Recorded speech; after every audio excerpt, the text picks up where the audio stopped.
কথায় আছে না, মায়ের ডাক আসলে তোমাকে কেউ আটকাতে পারবে না, মায়ের কাছে ঠিক তোমাকে যেতেই হবে। আমাদের সাথেও কিন্তু সেটাই ঘটেছিল। অনেকদিন থেকেই কিন্তু আমরা ভাবছিলাম মায়ের কাছে যাব, কিন্তু নানা কারণে আর হয়ে উঠছিল না। তারপরে কিন্তু আজকে ফাইনালি আমরা মায়ের কাছে যাচ্ছি। আমরা কিন্তু সবাই আগের দিন চলে গিয়েছিলাম শিল্পীদের বাড়িতে, যাতে মায়ের কাছে একটু তাড়াতাড়ি পৌঁছতে পারি। সে কথা তোমাদের কি বলবো, যতই তাড়াতাড়ি যাই না কেন, আমরা যে ল্যাদ খাই তাতে কি আর তাড়াতাড়ি পৌঁছানো সম্ভব? আমরা 4টে সাড়ে 4টায় বেরোবো বলে ঠিক করেছিলাম, কিন্তু আমরা এত ল্যাদ খাই যে উঠতে উঠতেই আমাদের 7টা বেজে গেছে। তারপরে কিন্তু আমরা তাড়াতাড়ি রেডি হয়ে গিয়েছিলাম। উঠে আমাদের সবাইকে রেডি হতে দেখে এদিকে কুলপিরও কিন্তু খুব মন খারাপ ছিল, কারণ ওকে আমরা কেউ নিয়ে যাচ্ছি না। আর এইদিকে দেখো, আমরা যে রেডি হয়ে গেছি, এতটা দেরি হয়ে গেছে, তাড়াতাড়ি বেরোবো কি না তা না, আমাদের ঢং এইদিকে শুরু হয়ে গেছে। দিদিদের বাড়ির পাশে এত সুন্দর একটা জায়গা আছে যেখানে ফটো না তুললেই কিন্তু নয়, তাই আমরা এখানে এসে সবাই কিন্তু ঢং করা শুরু করে দিয়েছি। আর এইদিকে এ ফটো তুলছে আর বারবার শান্তদিকে বলছে তুই এইখান থেকে যা, না হলে কিন্তু আমি ফটো তুলতে পারবো না। এইদিকে ছেলেগুলো তো আমাদের কাণ্ড কারখানা দেখে খুব রেগে যাচ্ছে, বলছে আর কত দেরি করবি, এইবার চল, না হলে কিন্তু অনেক লেট হয়ে যায়। তারপর কিন্তু সবাই যে যার মতো রেডি হয়ে গেছে, এইবার আমরা ফাইনালি বেরোবো।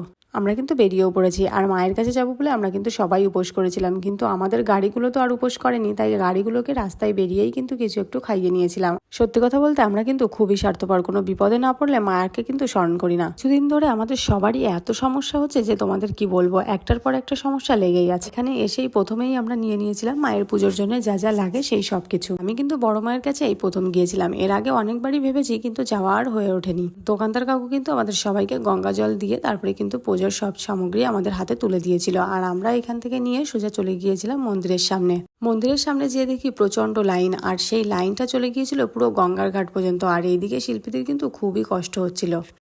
আর রোদের ভিতরে রাস্তাটা এত গরম হয়ে গিয়েছিল যে এই কাকুগুলো কিন্তু বারবার বালতি করে জল ঢালছিল, যাতে আমাদের একটু হাঁটতে সুবিধা হয়। এইদিকে কিন্তু মাকে দর্শন করার আগে আমরা সবাই টিকা পরে নিয়েছিলাম। আজকের তিথিটা খুব ভালো হওয়ায় মন্দিরে কিন্তু অনেক লোকের ভিড় ছিল। 4 ঘন্টা লাইনে দাঁড়িয়ে তারপরে কিন্তু আমরা মায়ের দর্শন পেলাম।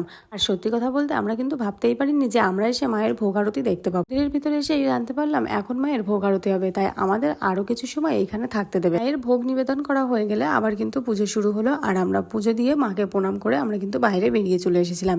সবাই বলে এটা বেঁধে ঠাকুরের কাছে কিছু চাইলে নাকি সেটা পূরণ হয়, তাই আমরাও কিন্তু এক এক করে সবাই এটা বেঁধে নিয়েছিলাম। এখান থেকে আমরা সবাই মিলে চলে গিয়েছিলাম পাশের আরেকটা মন্দিরে, সেও ঠাকুরমশাইকে দিয়ে পুজো করিয়ে নিয়েছি। এবং ঠাকুরমশাই আমাদের আশীর্বাদ হিসেবে দিয়েছিল মায়ের পায়ে ছোঁয়ানো ফুল এবং প্রসাদ। সবাই মিলে মাকে প্রণাম করে আমরা সেখান থেকে সবাই একসাথে বেরিয়ে চলে এসেছিলাম। মন্দিরে আসা থেকে শুরু করে অয়ন্দা কিন্তু খুবই কষ্ট করেছিল, কারণ এই রোদের ভিতরে আমাদের কাউকেই লাইনে দাঁড়াতে দেয়নি, পুরোটাই কিন্তু অয়ন্দা দাঁড়িয়েছিল। সেখান থেকে এসে সবাই খাবো কি, আমরা এখানে কিন্তু আবার ঢং করা শুরু করে দিয়েছি। তারপরে সবাই মিলে চলে এসেছিলাম গঙ্গার ঘাটে। গঙ্গার ঘাটে এসে আমাদের কাউতালি আর শেষ হয় না। ধোয়ার কথা বলে শাড়ি খান পরে কোথায় চলে গেছে মায়েরা। গঙ্গার জল নিয়ে আমরা সবাই চলে এসেছিলাম সেখান থেকে। আসতেই দেখা হলো এই কাকিমার সঙ্গে। এই কাকিমা কিন্তু এখানে দণ্ডি কাটছিল, যে প্রচন্ড গরম, তাই আইসক্রিম দেখে আমরা কিন্তু আর কেউ অপেক্ষা করতে পারলাম না। সবাই কিন্তু একটা দুটো করে আইসক্রিম এখানে কিনে নিয়েছি। তারপরে আমরা সবাই কিন্তু এইখানে রওনা দিয়েছি বাড়ি আসার উদ্দেশ্যে। সেদিন উপোস থেকে আমাদের সবারই এত খিদে পেয়ে গিয়েছিল যে মাঝপথে কিন্তু আমরা আবার দাঁড়িয়েছিলাম কিছু খাওয়ার জন্য। আমরা এক জায়গায় দাঁড়িয়ে গল্প শুরু করলে ভুলেই যাই যে কেন সেখানে দাঁড়িয়েছি। হঠাৎই মনে পড়লো ও আমরা তো এখানে খাবার জন্য দাঁড়িয়েছি, তাই আবার কিন্তু সব কয়টা দড়িগড়ি করে উপরে চলে গেছি। আর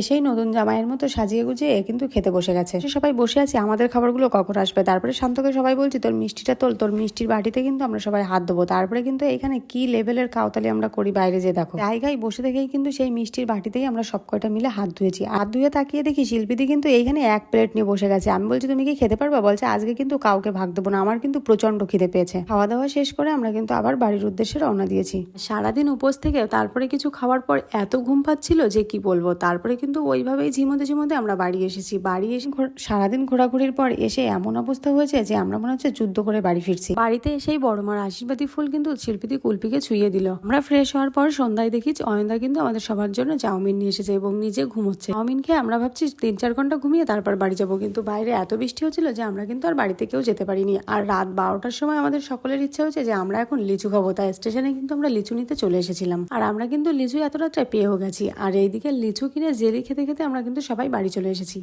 আর লিচুর সাথে আমরা কিন্তু জামও নিয়ে নিয়েছিলাম। বাড়ি এসে আর দেরি না করে এইদিকে শান্ত কিন্তু জাম মাখাতে বসে গেছে। এই কয়টা জামেও 5টা-6টা ঝাল দিয়েছে, যাতে আমরা কেউ না খেতে পারি। আর শিল্পীদি বলছে না 2-3টে ঝাল দিয়েছে, কারণ শিল্পীদি আর শান্ত দুজনেই কিন্তু খুব ঝাল খাই। চলো তাহলে আজকের ভিডিওটা এই পর্যন্তই, দেখা হচ্ছে নেক্সট ব্লগে।